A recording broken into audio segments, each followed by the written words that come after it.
Hello, and welcome to my series, Strategy Briefs. I'm Dr. Justin Barclay, and I'm an assistant professor of strategy for the Jack Welch Management Institute. This interview will be exploring the process of understanding our competition. Many strategists will tend to fall in love with one way, one method, or one tool for evaluating their competition. This could be Porter's 5 Forces, Blue Ocean Strategy, or a SWOT analysis, and we explore these among others at the Jack Welch Management Institute. Yet while we might fall in love with one tool, it isn't enough. There's much more about our competition we must know if we want to have a chance of crafting a winning strategy. It'll require multiple tools, a bit of elbow grease, and perhaps some good old-fashioned detective work. The reality, until you know more about your competition than they know of themselves, your analysis is likely incomplete. To help us explore this further, I'm here with Quita Remick.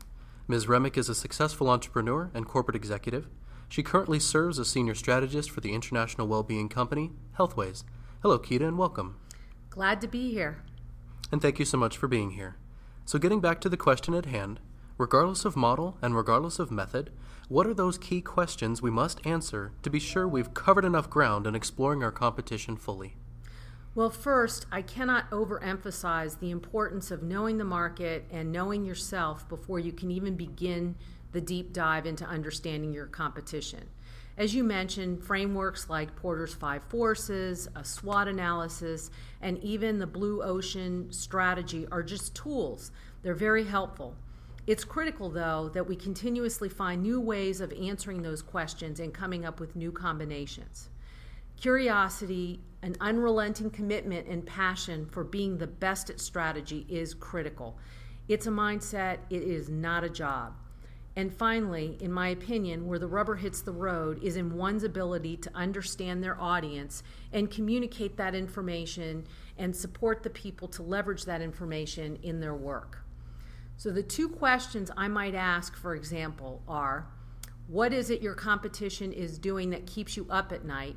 And what is it that they're doing now or might do that will really throw me off in the future? These are certainly powerful considerations and ones that help your team understand where the focus might be. With this in mind, Porter talks about anticipating competitors' moves by understanding 4 key items. First, your competition's objectives. Second, their strategies.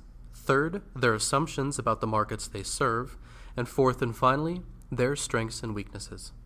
What are some of the ways we can garner such information, and how do we synthesize it for our company's use to be a more rigorous competitor ourselves? Well, first, everything starts with an initial Google keyword search. It'll allow me to get a feel of what's going on, and I set up Google alerts. I look at multiple different sources, and then I look at Google Trends.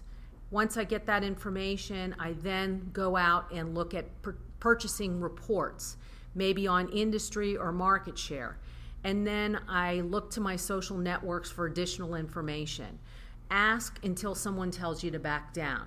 People are always afraid to do that, but it's really an important tool. Face-to-face conversations with suppliers, friends, and colleagues, tap into them and find out who they know or what they know. I also monitor sites like Twitter, Facebook, LinkedIn, Yelp, and other marketing outlets. LinkedIn is a fantastic tool. You can search key executives for whatever the competitor that you're looking for. You can learn more about who they are, what their background is, what they're following, and what they're posting. The job searches for that particular company, you can have an understanding of the executive positions that they're hiring for and any keywords that stand out in those positions. You can also look at the executives that they might have recently recruited and from what companies, or if they're pulling in people outside their industry. You can tap into some old contacts and reconnect, ask additional questions. And then from these new people that they're hiring, I'd ask myself, what skills are they hiring for that they haven't had in their business in the past? That certainly gives us quite a place to start and a few critical items to think about. Thanks. So my final question is this. Let's assume we now know what we can about our competition. We've scoured our sources. We've synthesized the key takeaways. What do we do now? Now informed, how do we use it? And as importantly, how will we know we're using it as best we can? That's a great question. First, you have to have a really good understanding of your internal audience. What department or function internally will be served by the pieces of information you have access to? And then how do you package that information to make things easy for that functional area to use that information and unlock their best work? You have to be prepared to respond, so the next step is asking whether we now have enough information to respond to these market forces or the moves of our competitors. And then once we know we are informed enough to execute in response, we know we've learned what we've needed to learn about our competition. However, if you really want to be the best at strategy, you have to anticipate your competition. I would start crafting if-then scenarios. These war game or simulations will help you see if you're truly prepared for the future and are acting in anticipation.